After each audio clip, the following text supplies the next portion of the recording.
श्री रैदास जी अपने गिरधर लाल जी लेकर के मेड़ता पहुंचे। सावधानी से सुनना। मेड़ता, जहां मीराबाई विराजती थी। अपने ठाकुर की सेवा करते थे श्री रैदास जी, और सेवा करने के बाद में फिर प्रवचन करते, समस्त गांव के लोग आकर के श्रवण करते। मीराबाई की माताजी जाती थी कथा सुनने।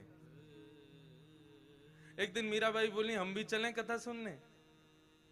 माताजी बोली तू अभी छोरी है, अभी तू नेक्सी सी लाली है, तू कथा कहाँ समझेगी, तू रहने दे। मीराबाई बोली हमारो घर मन ना लगे, आप हमें संगी ले चलो। तो माताजी मीराबाई को संग लेकर के आ गए।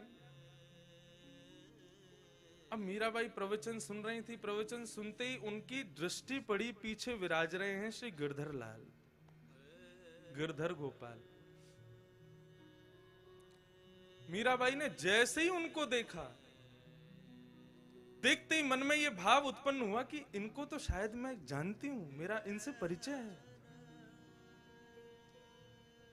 अपनी मां से पूछने लगी, मां ये कौन है, ये जो पीछे बांकी अदा में खड़े हैं, एक भुजा ऊपर करके खड़े हैं, ये कौन है? बोले ये बाबा के अर्चावतार हैं, ये बाबा के सेव्य ठाकुर जी हैं। मीराबाई बोली आप जरा इनको नाम पूछो ना, इनको नाम कहा है? बोले अब कहा करे तू बाबा करे ना। बोले नहीं मोकू कछु आभास है रहे है, आपने पूछो तो सही। मीराबाई की माताजी ने रैदास जी से पूछा, बाबा हमारी लाली जिज्ञासा कर रही है, आपके ठाकुर जी को नाम कहा है? रैदास जी बोले गिरधर गोपाल। गिरधर गोपाल सुनते ही मीराबाई का हृदय का मयूर नृत्य करने लगा। रैदास जी के चरणों में प्रणाम किया और कहने लगी, आप इनको ये नाम गिरधर गोपाल कैसे पड़ा, मुझे बता सकते हैं? रैदास जी बोले इंद्र का मान बढ़ गया था, ब्रजवासी इतनी सेवा करते थे, तो उसके मान को घटाने के लिए और ब्रजवासियों की सेवा सद वस्तु को प्राप्त हो, सद स्थान पर लगे, उसके लिए श्री बालकृष्ण प्रभु ने नख पर धार लियो गिरिराज, नाम गिरधारी पायो है। जैसे ही नख पर गोवर्धन पर्वत धारण किए, सोई इनको नाम गिरधर गोपाल पड़ गए। मीराबाई के नेत्रों में आंसू आ गए और रैदास जी के चरण पकड़ के मीराबाई कहती हैं, प्रभु ये आपके ठाकुर जी नहीं है, ये मेरे ठाकुर जी हैं, और ये मेरे पास आने के लिए आपका सहारा लेके आए। रैदास जी का ताम्र वर्ण हो गया। बोले कैसी बात कर रही हो, मैं कब से सेवा कर रहा हूं इनकी, और तुम कह रही हो तुम्हारे हैं? तब मीराबाई ने अपने पूर्व जन्म की कथा बताई। कौन है मीराबाई? भगवान के एक मित्र सुबल का ब्याह पूर्व जन्म में मीराबाई से हुआ था। मीराबाई जब अपने पूर्व जन्म में थी, तब उनका ब्याह भगवान के मित्र सुबल के साथ हुआ।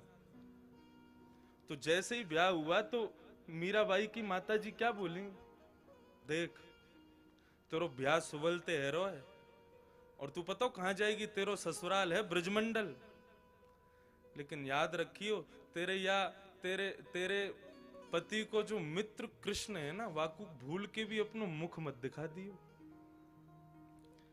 यदि तेने अपनो चेहरा दिखा दियो तो वाके अंदर वशीकरण शक्ति है, वो तो को अपनो बना लेगा और तेरा पतिव्रत धर्म नष्ट हो जाएगा।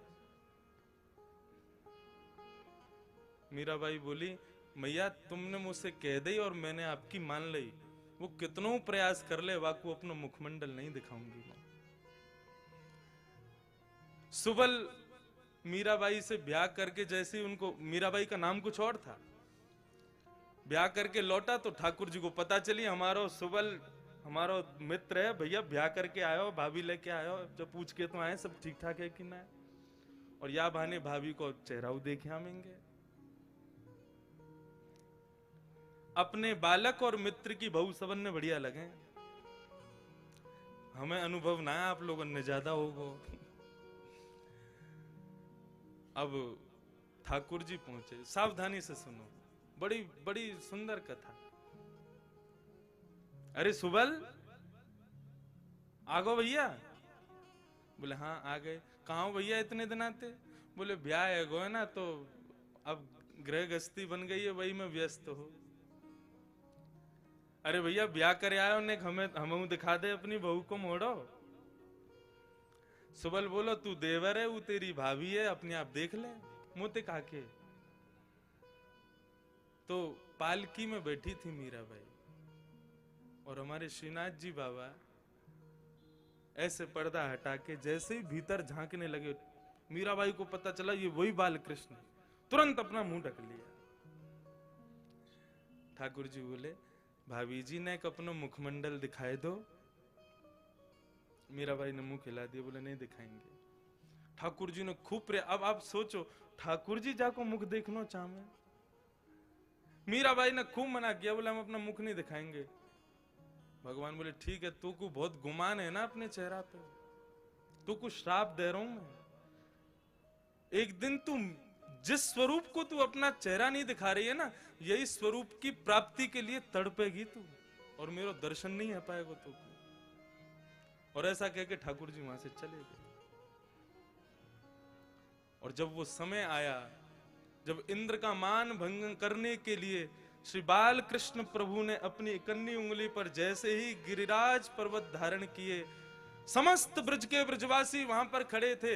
जैसे ही मीराबाई वहां पहुंची और भूल से ठाकुर जी को अपने नेत्रों से देख लिया, देख करके आज मीराबाई के नेत्र सजल हो गए। और सजल होते ही मीराबाई आज अपनी मां को कोसती है, बोले मैया तेने कैसी सीख दी मुंह को, इनसे मुख छुपावे को आज्ञा करी तेने। ठाकुर जी को बार बार देखना चाहे, लेकिन श्राप के कारण बार बार ठाकुर जी दिखते ही धुंधले है जाए। मीराबाई ने दोनों हाथ जोड़े और बार बार प्रणाम करे, बोले प्रभु मुझको क्षमा कर दो, अपनो स्वरूप दिखाओ।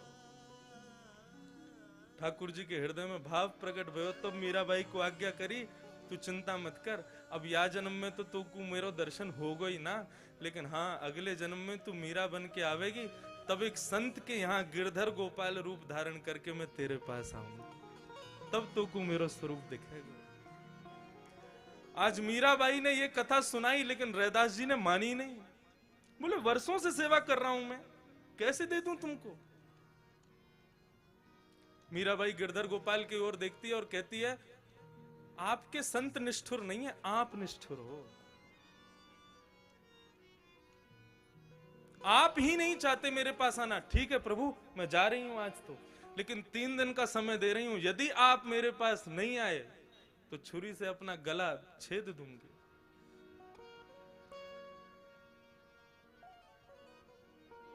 चली गई मीराबाई।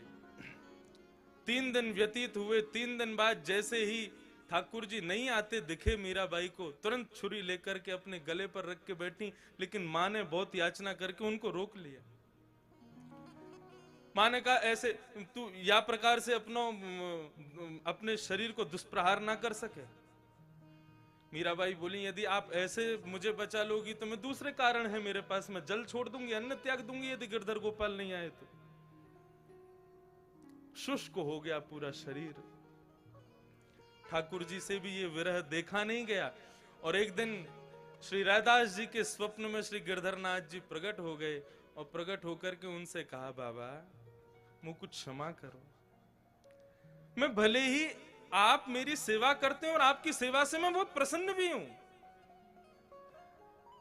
लेकिन अब मैं आपके पास नहीं रह सकता। मैंने ये रूप मीराबाई के लिए धारण किया है और मैंने ही कहा था कि मैं संत के माध्यम से मिलूंगा। एक संत मुझे अर्चना करके, मेरे विग्रह की सुंदर पूजा अर्चना करके पूर्ण रूपेण मुझे पर ब्रह्म के रूप में निर्मित कर देगा, तब मैं मीराबाई के पास जाऊंगा। अब आप मुझे उसी को दिया। अब जब स्वयं ठाकुर जी की आज्ञा हो गई, फिर रैदास जी कैसे रुकते। रैदास जी विचरते विचरते, अब रैदास जी के हृदय की भावना तो जो अपने सेव्य ठाकुर की सेवा करते होंगे वे जानते होंगे कि अपने सेव्य को अपने से दूर करना कितना कष्टदायी होता है। श्री रैदास जी विचरण करते करते मीराबाई के यहां पहुंचे और मीराबाई बिल्कुल अचेत मरणासन अवस्था में है।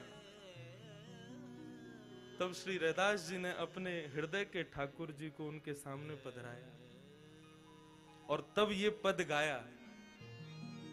मुझे 2 ही पंक्ति याद हैं, मैं बस ऐसे ही गा के सुनाऊं, सावधानी से सुनना। ले मीरा ले गिरधर तेरा, ले मीरा ले गिरधर तेरा, ले मीरा ले गिरधर तेरा, ले मीरा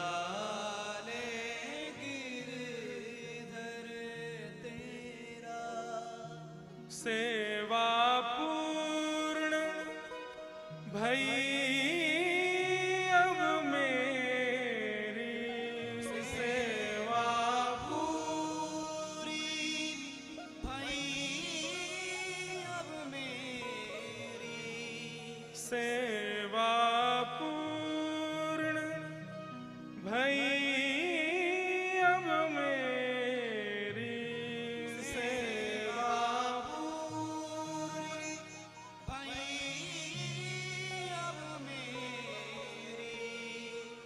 जागा भाग है तेरा बेटी, ले मीरा ले गिरधर तेरा, ले मीरा ले गिरधर तेरा। और श्री रैदास जी महाराज अपने सेव्य अपने निज ठाकुर जी को मीराबाई को दे आए और उसी दिन इसी राजस्थान की भूमि पर भक्त मीरा का द्वितीय जन्म हुआ। ऐसी भक्ति के अलख जगाई। आज भले ही अपने देह से ना हो, लेकिन अपनी वाणी से, अपने कृत्यों से आज भी मानो ऐसा लगता है कि मीराबाई रात्रि में सब सो जाते हैं, ठाकुर जी भी शयन करते हैं हम लोगों के लिए, लेकिन कपाट बंद होते ही मानो मीराबाई जैसे भक्तों के साथ में ही लीला करते हैं।